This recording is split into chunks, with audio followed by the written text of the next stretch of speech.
paraît important aujourd'hui, c'est la gouvernance de ce monde. Je pense que toute entreprise qui s'assoit dans sa stratégie sur des capitaux de données maintenant importants, pour depuis des années, elle a besoin de mettre en place une véritable gouvernance, c'est-à-dire savoir considérer les processus qui vont créer de la valeur en améliorant la qualité des données, en sachant la conserver, en sachant la collecter, et ensuite en entretenant cette qualité par toutes les bonnes pratiques, que ce soit au niveau des collaborateurs qui vont tout simplement être à l'origine de la collecte de ces données, que ceux qui vont la transformer, la vérifier et s'assurer que ça devient un vrai capital. Donc là, c'est toute une démarche qui doit être conduite par une sensibilisation, bien sûr, des outils, et je dirais de manière récurrente. C'est pas le travail d'une opération où on va dédupliquer une base de données, où on va renormaliser ses adresses. C'est une réflexion systématique à chaque fois qu'on introduit un nouveau processus, on introduit une nouvelle offre, on introduit une nouvelle organisation.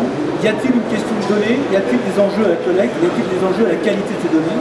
Quel budget je dois y consacrer? Ou quelle organisation je dois mettre en place pour m'assurer que ce capital va être exploitable et va me rapporter ce que j'attends comme retour sur investissement.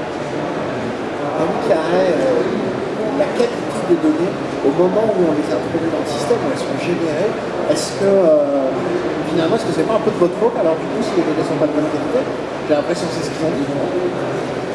C'est un peloton d'exécution. Voilà. Non, pas du tout en fait. Enfin, je vais tenter d'y répondre efficacement.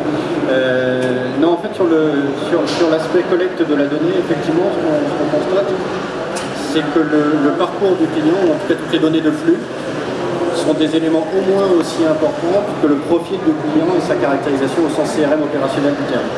C'est vrai qu'il y a quelques années, Gartner avait une définition qui paraissait un petit peu simpliste entre le CRM opérationnel, le CRM analytique et puis le CRM interactif.